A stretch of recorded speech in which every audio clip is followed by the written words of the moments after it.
पद रत्नाकर जी का पाठ, पद संख्या 68, 68।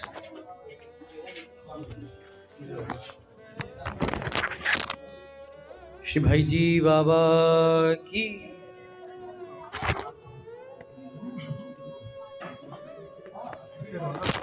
श्री भाई जी बाबा की,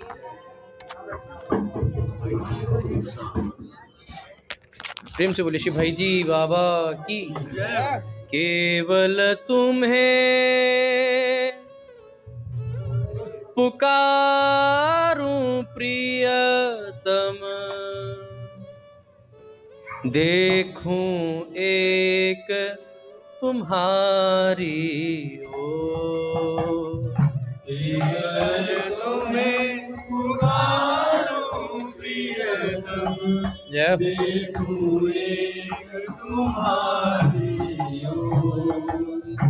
केवल तुम्हें पुकारूं प्रियतम, देखूं एक तुम्हारी ओर। केवल तुम्हें पुकारूं प्रियतम, देखूं एक तुम्हारी ओर। अर्पण कर निज को चरणों में, बैठूं हो निश्चिंत विभो। अर्पण कर निज को चरणों में, बैठूं हो निश्चिंत विभो।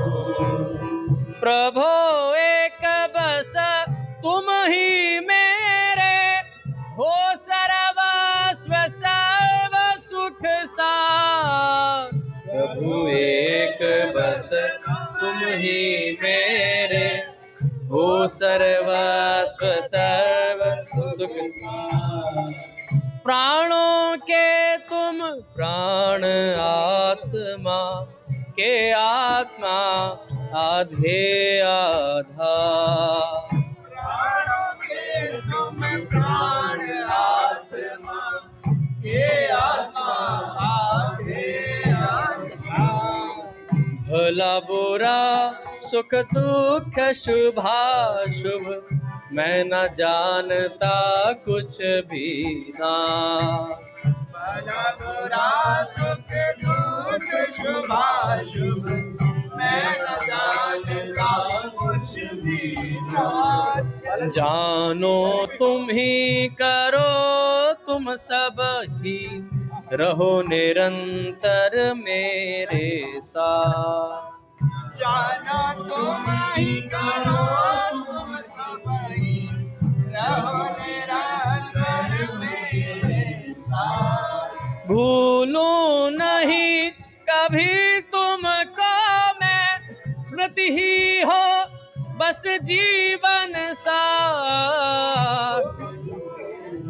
कभी तुमको मैं स्मृति हो बस जीवन साथ। आए नहीं चेत मन मति में, कभी दूसरे भाव विचार। आए नहीं चेत मन मति में, कभी दूसरे भाव विचार। एकमात्र तुम बसे रहो नित, सारे हृदय देश को छेक। एकमात्र तुम बसे रहो नित, सारे हृदय देश को छेक। एक प्रार्थना इह पर में तुम, बने रहो नित संगिए। एक प्रार्थना इह पर में तुम बने रहो नित संगिए। केवल तुम्हें पुकारूं प्रियतम, देखूं एक तुम्हारी ओर। केवल तुम्हें पुकारूं प्रियतम, देखूं एक तुम्हारी ओर। अर्पण कर निज को चरणों में, बैठूं हो निश्चिंत विभो। अर्पण कर निज सोच शरण बैठू हो निश्चिंत विभो। देखूं एक तुम्हारी ओर, देखूं एक तुम्हारी ओर बैठूं हो निश्चिंत विभो।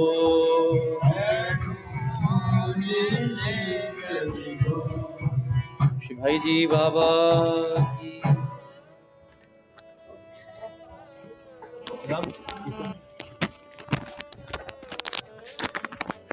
बोलिए श्री भाई जी महाराज की जय। पूज्य श्री राधा बाबा की जय। पूज्या मैया की जय। अपने प्यारे भैया की जय। पूज्य दादा की जय। भक्तवत्सल भगवान की जय।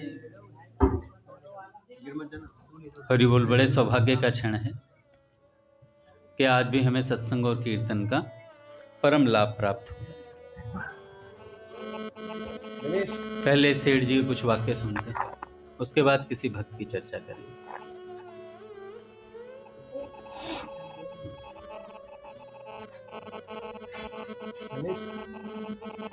सेठ जी कहते हैं कि गोस्वामी तुलसीदास जी कहते हैं रामचरितमानस में कि तात स्वर्ग अपवर्ग सुख धरिए तुलाइक अंग तूल नता ही सकल मिली जो सुख लव सतसंग। हे तात, स्वर्ग और मुक्ति इन दोनों के सुख को तराजू के एक पलड़े में रखा जाए और दूसरे पलड़े में एक क्षण का सत्संग, तो एक क्षण के सत्संग की तुलना में स्वर्ग और मुक्ति का सुख कुछ भी नहीं है। संग कहते हैं प्रीति को तथा साथ को। भगवान का संग मिल जाना या उनके साथ रहना अथवा भगवान में प्रेम हो जाना, यह सभी सत्संग है। परंतु भगवान का प्रेम पूर्वक संग होना ही असली सत्संग है। बिना प्रेम के कोई विशेष मूल्य नहीं है। दुर्योधन आदि का भगवान श्री कृष्ण में न प्रेम था न श्रद्धा ही। उनका भी भगवान श्री कृष्ण के साथ संग होता था, किंतु वह संग असली सत्संग नहीं है। इसके विपरीत जिसका प्रेम है, उससे यदि भगवान दूर भी हैं तो वह भगवान के निकट ही है भाई। जैसे गोपियां वृंदावन में रहती थीं और भगवान श्री कृष्ण द्वारिका में रहते थे, इतनी दूर रहने पर भी प्रेम होने के कारण वे भगवान के निकट ही थीं और उनके लिए वह भी सर्वश्रेष्ठ सत्संग था। भगवान का प्रेम पूर्वक संग ही बढ़िया सत्संग है। श्रद्धा प्रेम पूर्वक भगवान के साथ रहना हो तब तो कहना ही क्या है भैया। यदि दूर भी रहना पड़े किंतु भगवान में प्रेम बना रहे तो वह प्रथम श्रेणी का उत्तम सत्संग है। उसके बाद में दूसरी श्रेणी का सत्संग है भगवत संगी का संग। संगों में सबसे उत्तम संग है भगवत संगी, यानी भगवान के प्रेमी भगवत प्राप्त महापुरुषों का संग। भगवान ने जिन महापुरुषों को संसार के उद्धार के लिए अधिकार देकर भेजा है अथवा जो भगवत प्राप्त पुरुष हैं, जिन पर यही भगवान ने उद्धार का भार दे दिया है, उन पुरुषों का संग दूसरी श्रेणी का होते हुए भी प्रथम श्रेणी के समान है। प्रथम श्रेणी का सत्संग कौन सा है? भगवान का संग जहां मिले। दूसरा है भगवत प्राप्त महापुरुषों का संग। तो सेठ जी कहते हैं ये जो दूसरा है ना, ये पहले के बराबर ही है। जिन पर यही भगवान ने उद्धार का भार दे दिया, उन पुरुषों का संग दूसरी श्रेणी का होते हुए भी प्रथम श्रेणी के समान है। ऐसा संग बहुत ही ऊंचा है। ऐसा संग भी ना मिले तो तीसरी श्रेणी का सत्संग बताया जाता है। जिनको भगवान की प्राप्ति हो चुकी है, यानी जो स्वयं भगवान को भगवत जो स्वयं तो भगवत प्राप्त हैं, पर दूसरों का उद्धार करने का अधिकार जिन्हें भगवान ने नहीं दिया, उनमें श्रद्धा करके स्वयं उनसे अधिकार प्राप्त पुरुष के समान ही लाभ उठा सकते हैं। अर्थात भगवत प्राप्त पुरुष में जिनका श्रद्धा प्रेम है, वे अपने श्रद्धा प्रेम के बल पर उनसे वैसा ही लाभ उठा सकते हैं जैसा अधिकार प्राप्त महापुरुष से उठाया जाता है।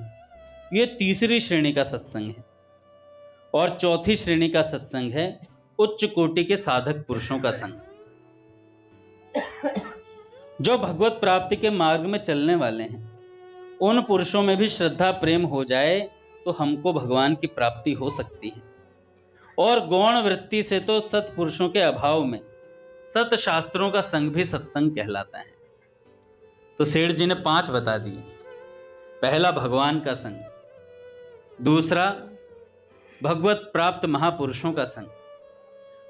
कौन से भगवत प्राप्त? जिन्हें अधिकार प्राप्त है कल्याण करने का।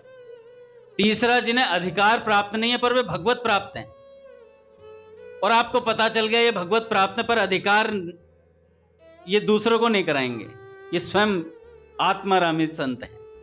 हम उनमें श्रद्धा करके प्राप्त कर सकते हैं उस वस्तु को। चौथा बोला भगवत जो साधक होते हैं ना, भगवत प्रेमी साधकों का संग। और कहा इन चारों के अभाव में सत शास्त्रों का संग। ये 4 भी ना मिले तो शास्त्रों पुस्तकों को पढ़ो। यहां प्रथम श्रेणी के सत्संग की बात चल रही है। ऐसे एक क्षण के सत्संग की ऐसी महिमा है कि उसकी तुलना में मुक्ति भी कोई चीज नहीं है। यह श्री तुलसीदास जी महाराज का कथन है, उनका सिद्धांत है, उनकी मान्यता है। ऐसे पुरुषों से एक क्षण के सत्संग की जो महिमा है, उसमें जो परम सुख है, उसको वास्तव में श्री तुलसीदास जी ही जानते हैं भैया। पर अपने ऐसा अनुमान किया जा सकता है कि भगवान का और भगवान का दिया हुआ अधिकार जिनको प्राप्त है, ऐसे महापुरुषों का तो संसार में विचरण ही परम धर्म रूप भक्ति है भैया, अमृतमय भक्ति है। ऐसे पुरुषों के साथ रहकर उस भक्ति का और निष्काम धर्म का प्रचार करना, जिससे जीवों का कल्याण हो जाए, यही असली सत्संग है। इसी के सुख की महिमा श्री तुलसीदास जी ने कही है। जैसे एक राजा हुए कीर्तिमान, राजा कीर्तिमान, वे बहुत उच्च कोटि के पुरुष थे। उनकी कथा स्कंद पुराण में आती है। उनका संग जिनको प्राप्त हो गया, उनका उद्धार हो गया महाराज। ऐसे राजा थे। अतः यह मन में रहना चाहिए कि ऐसे पुरुषों का संग होता रहे, चाहे नरक में ही क्यों ना रहना पड़े। इस विषय में एक राजा की कथा आती है। सेठ जी कहते हैं पूरी तो याद नहीं है, पर थोड़ी ऐसी याद है कि भगवान के दूत किसी भक्त को भगवान के परम धाम में ले जा रहे थे। रास्ते में नरक आ गया। नरक के जीवों का आर्तनाद सुनकर भक्त ने पूछा, ये किनका आर्तनाद है भैया? दूतों ने कहा, यह नरक है, नारकीय जीव रो रहे हैं, वे बड़े दुख से आर्तनाद कर रहे हैं। तब भक्त बोले, चलो हम भी देखें। रास्ते में तो आ ही गया, उसका भी थोड़ा दर्शन कर लें। ज्यों ही वे वहां गए, उनके जाने से, उनकी हवा लगने से ही उन नरक के जीवों की नरक यातना बंद हो गई। उसका अब कोई असर ही नहीं रह गया नरक का। नरक अस्त्र शस्त्र जिनसे जीवों को काट कर नष्ट किया जाता है, सब विफल हो गए। उनमें धार ही नहीं रही। नरक की ज्वाला बिल्कुल शांत हो गई। तब वे नारकीय जीव प्रार्थना करने लगे कि आपके आने से ही हम लोगों को बड़ी शांति मिल रही है और यहाँ की सब यंत्रणा नष्ट हो गई है, इसलिए आप यहाँ कुछ काल ठहरने की कृपा करें। भक्त ने सोचा, जब मेरे रहने से इन जीवों को इतनी शांति और सुख मिलता है, तब मुझको और करना ही क्या है, मुझको तो यहीं ठहरना चाहिए। फिर वे दूत बोले, भगवान के परम धाम को चलिए। भक्त ने कहा, मैं तो यहीं रहूंगा। दूतों ने पूछा, क्यों? भक्त ने कहा, ये बेचारे दुखी हैं और जब मेरे यहाँ रहने से इनको सुख मिलता है, तब मेरे लिए जैसा भगवान का परम धाम है, वैसा ही यह नरक धाम है। दूतों ने पूछा, हम वहां जाकर भगवान से क्या कह दें? भक्त बोले, यह कहना चाहिए कि यदि मेरे साथ नरक के सब जीव आ सकें तो मैं भी आ सकता हूं आपके परम धाम, नहीं तो मुझे यही आनंद है। फिर भक्त ने नरक के सब जीवों से यह कहा कि तुम सब लोग जैसे पहले आर्तनाद करते थे, वैसे ही अब भगवान के नाम का कीर्तन करो। पहले यंत्रणा से बचने के लिए चिल्ला रहे थे, अब भगवान के लिए चिल्लाओ भैया, भगवान के नाम का कीर्तन करो। तब वे सब मिलकर प्रेम पूर्वक कीर्तन करने लगे। कीर्तन करने से उनके पहले के जितने संचित पाप थे वे सब नष्ट हो गए, और प्रारब्ध रूप में जो पाप यातना भोग के लिए सन्मुख किए गए थे वे भी सब नष्ट हो गए भैया। उधर दूतों ने जाकर भगवान से कहा, वह भक्त तो वहीं नरक में रुक गया है। हमारे पूछने पर उसने कहा कि यदि ये सब नरक के जीव यहां आ सके तो मैं भी आ सकता हूं। तब भगवान ने आदेश दिया, सबको ले आओ, सबको ले आओ। इधर वे सब नरक के जीव वहां जाने के लिए तैयार थे, अतः सबके सब भगवान के परम धाम में चले गए भी। उस समय हजारों लाखों विमान एक साथ भगवान के धाम में इस प्रकार पहुंचे जैसे अपने यहां कोई बारात एक साथ पहुंचती है। हमें इससे यह शिक्षा लेनी चाहिए कि यदि ऐसे महापुरुषों के साथ नरक में भी रहना हो तो वहां रहना बहुत ही आनंददायक है। इसलिए कहा है, तात स्वर्ग अपवर्ग सुख धरिए तुलायक अंग, तुल न ताहि सकल मिली जो सुख लव सत्संग। इस प्रकार का एक क्षण मात्र भी सत्संग मुक्ति से भी बढ़कर है। एक घड़ी आधी घड़ी आधी में पुनियाद, तुलसी संगत साध की हरे कोटि अपराध। तो जरा सी संगत कोटि अपराधों का हरण। हमारे अपराध है ही नहीं, हम तो मुक्त होके आए हैं, चलते फिरते ब्रह्म साक्षात्कार का स्वरूप है हम लोग, है ना।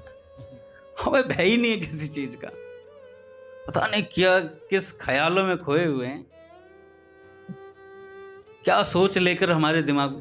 अच्छा, घाटा एक होता निरा संसारी, उसे कुछ पता ही नहीं है बेचारे को, उसे कुछ नहीं पता भगवान है नहीं है, कुछ अपना मजे से जी रहा है। एक होता है भक्त साधक, जिसे पता है भगवान है, भगवान मिलते हैं, भगवान बात करते हैं, और वो प्राप्त नहीं करना चाहता, उसके बैठ नहीं रहे मन में बात। सब जगह हांड फिर लेंगे लेकिन भगवान के कीर्तन में नहीं आ सकते, सत्संग उन्हें प्यारा नहीं लगता, कैसी दुविधा है।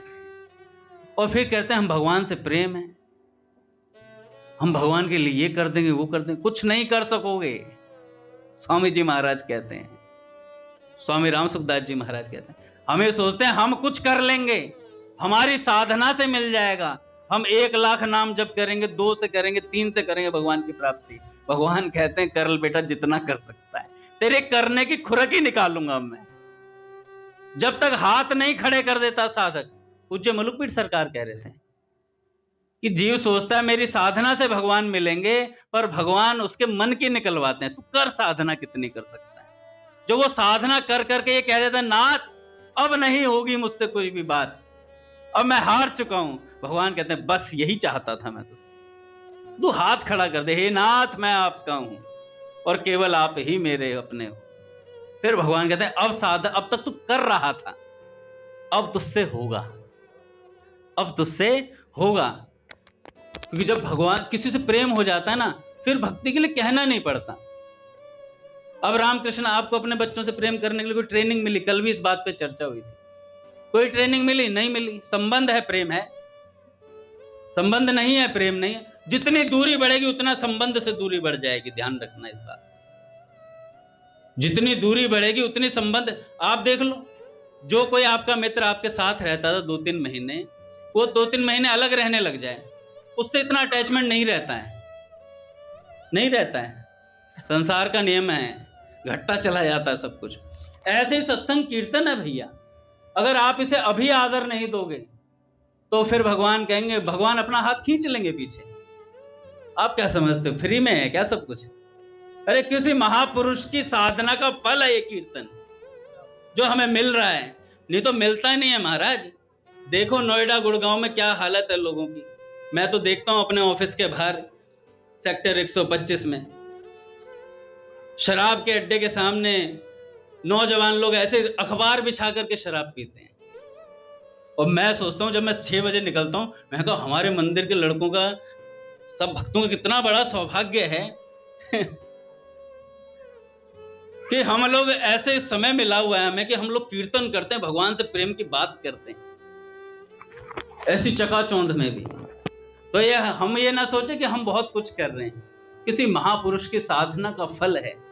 वो महापुरुष जबरदस्ती खींच रहे हैं, घसीट रहे हैं। अरे ये भी बहुत अच्छी बात है, घसीट ले तो। अरे घिसटोगे ही क्या?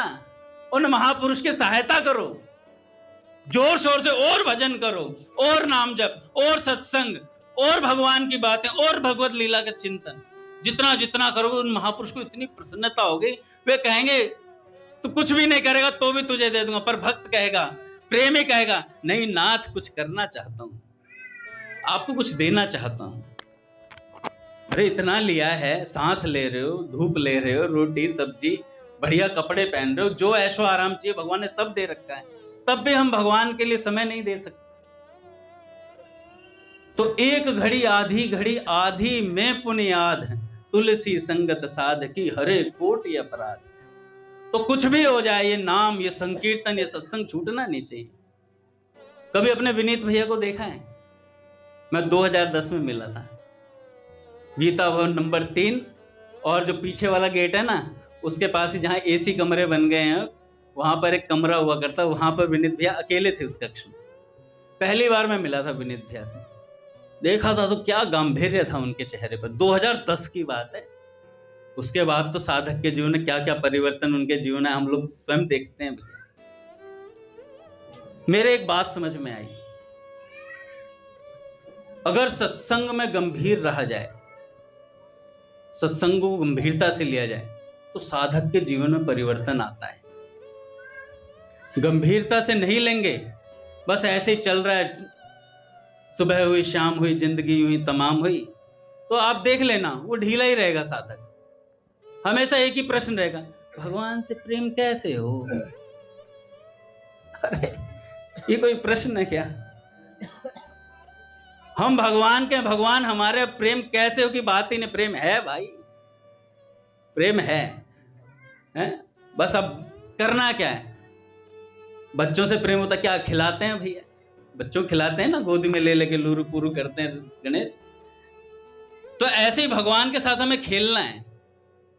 भगवान लीलाएं प्रकट करते हैं। अब हमारे भक्त के साथ एक लीला घटी, कल बताऊंगा नहीं किसके साथ घटी, पर घटी।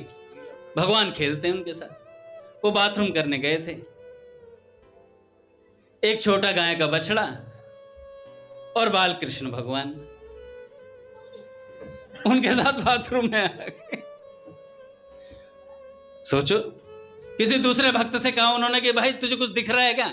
उस भक्त ने कहा कि नहीं मुझे कुछ नहीं दिख रहा। कह रहे मुझे क्यों दिख रहा है? देखो कैसी विलक्षण लीला है। ऐसे भी भक्त हैं भाई। पूज्य राधा बाबा एक बार शौच के लिए गए हुए थे।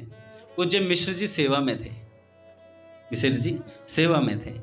पूज्य राधा बाबा अपना शौच के लिए गए। शौच जाते, इतनी हालत खराब थी पूज्य बाबा की कि बाबा से धोती बांधी नहीं जा रही थी शौचालय में। तो दो नीले नीले हाथ आए और बाबा की धोती की गांठ मारी उन्होंने। और बाबा फिर वहां से निकल कर के आए शौच में से, आकर के मिसिर से कहते, मिसिर पता है क्या हुआ? अभी अभी शौचालय में मेरे से धोती नहीं बंध रही थी, दो नीले नीले हाथ आए और उन्होंने मेरी धोती बांध दी। मिसिर जी रोने लग गए महाराज। उन्होंने स्वयं लिखा अपने हाथ से कि मेरे नेत्रों में आंसू आ गए कि मैं ऐसे भगवत प्राप्त संत की सेवा कर रहा हूं जिनके लिए भगवान शौचालय में धोती बांधने आ रहे हैं उनकी। तो कैसा सामर्थ्य होगा उनका। तो ऐसे महापुरुष हमें भैया मिले हुए हैं जिनके लिए भगवान आते हैं, मिलते हैं, नित्य बात करते हैं। उन महापुरुष के संग रहने का क्या लाभ उठाना चाहिए? आलस से प्रमाद त्याग करके उनके नेत्रों को देखते रहो सदा, उनके पास रह करके भजन करो, उनसे भजन की कोई ना कोई चीजें पूछो कि नाथ बताओ, कुछ बातें बताओ भगवान के बारे में। उन बातों को इकट्ठा करो, उनको लिखो अपने पास, रिकॉर्ड करके रख लो। नहीं लिखा जा रहा तो एआई से मैं करवा लूंगा टेक्स्ट में कन्वर्ट, मुझे दे देना रिकॉर्डिंग, मैं टेक्स्ट में कन्वर्ट करवा लूंगा। लिखो भैया, ये इकट्ठा करने की चीजें हैं। हम लोग सोचते हैं इकट्ठा करिए उसके बाद किसी को देनी है नहीं, मैं ही सुनूंगा, मेरे लिए खास बात है। अरे भाई, अगर राधे श्याम बंका जी नहीं होते तो क्या हमें बाबूजी बाबा के बारे में बातें पता चलती? रात रात भर नींदें खो खो करके उन्होंने भाई जी बाबा की बातें इकट्ठा करी हैं, और फिर हमें उनका लाभ मिल रहा है। हम पढ़ रहे हैं, सुन रहे हैं, मौका मिल रहा है हम लोगों को, और हम आराम से बेचैनी में हैं, आराम से बेखौफी में जी रहे हैं। 2-4 शायरी सुन ली, आंखों में आंसू आ गए। कुछ नहीं होता इन सब बातों, बकवास है सब, बेकार है सब, कुछ नहीं होता इन सब बातों, सब ढोंग है। भगवान का नाम, भगवान का कीर्तन, भगवान की लीला, यही सत्य है भैया। कितने ही गाने सुन लो, कुछ भी कर लो, कुछ नहीं होने वाला उन बातों से। जो होगा भगवान से होगा, भगवान के नाम से होगा, भगवान के कीर्तन से होगा, महापुरुष के प्रेम से होगा भाई। जितना जितना करना करते चलो फटाफट। रानी रत्नावती हुई, उनकी एक दासी थी, उनकी दासी थी रानी रत्नावती। का भी कोई प्रारब्ध रहा होगा भैया, पुराने जन्म में कोई, पिछले जन्म में कोई भजन किया होगा। तो एक दिन उनकी दासी को उन्होंने देखा। दासी क्या कर रही थी? दासी बैठ करके हा प्राणनाथ श्री कृष्ण, हा वृंदावन, हा कृष्ण, हा वृंदावन, हा कृष्ण, ऐसे कह करके कीर्तन कर रही थी, रुदन कर रही थी, नेत्रों में आंसू भरे हुए थे। उस दासी को भी भगवान के प्यारे संतों का संग मिला था, जिसका ये प्रभाव उस दासी पर था। और उस दासी को देख करके रानी रत्नावती जी के मन में आई, ये रोती क्यों है? जाकर के पूछा दासी से, एक बात बता, तू इतना रुदन करती है, तुझे किसी से प्रेम हो गया है? कि तूने बताया नहीं मुझे किसी पुरुष से तुझे प्रेम हो गया है, तू इतना रुदन करती है? तो उसने कहा कि मैं किसी पुरुष से प्रेम नहीं करती, मैं तो परम पुरुष से प्रेम करती हूं, जिनका नाम श्री कृष्ण है, वृंदावन उनका धाम है। और ऐसी बातें उसने कही और नेत्रों में आंसू भरे आए। तो रानी रत्नावती पे ऐसा प्रभाव पड़ा भैया, रानी रत्नावती सोचने लगी, ये कैसा अद्भुत प्रेम है, भगवान से प्रेम करती हो तुम? दासी ने कहा हाँ। इतना बोला और महाराज, रानी अपने आसन से नीचे उतर गई और आसन पर दासी को बिठाया। कहा कि मुझे तुमसे श्री कृष्ण प्रेम चाहिए, आज से मैं तुम्हारी दासी, तुम रानी हो। आसन पे बिठा दिया और कहा आज से तुम मेरी गुरु। सीखने के लिए लालायित थी महाराज। तो ऐसे रानी के मन में महाराज भगवत प्रेम की चाह उत्पन्न हुई। दासी उसे रोज कथा सुनाती थी, श्री कृष्ण कथा सुनाते थे, खूब आनंद आता था, खूब रस बरसने लगा महाराज। धीरे धीरे सत्संग सुना।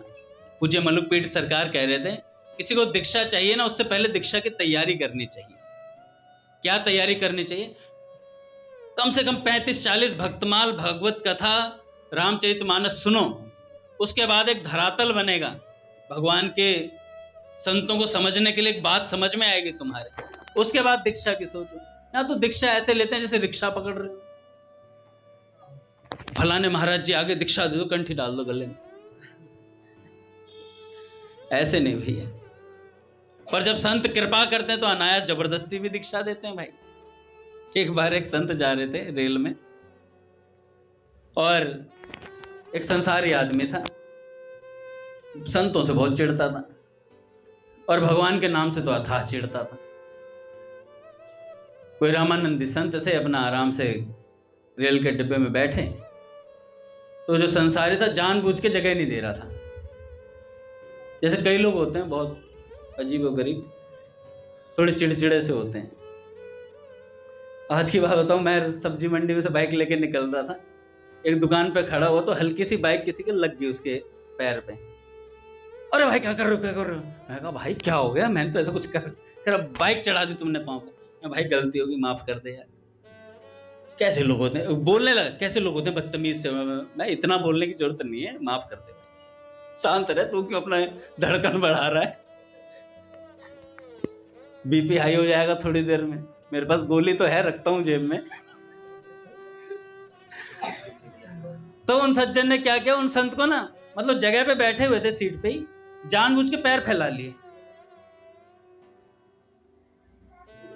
और उन्हें भला बुरा कहें। तो संत ने कहा ये बहुत बकवास कर रहा है, इसे ही देखेंगे। रात्रि में नींद आ गई उसे संसारी आदमी को। संत ने मौका देखा, थैले में से तुलसी कंठी निकाली। प्रहलाद तुलसी कंठी निकाल के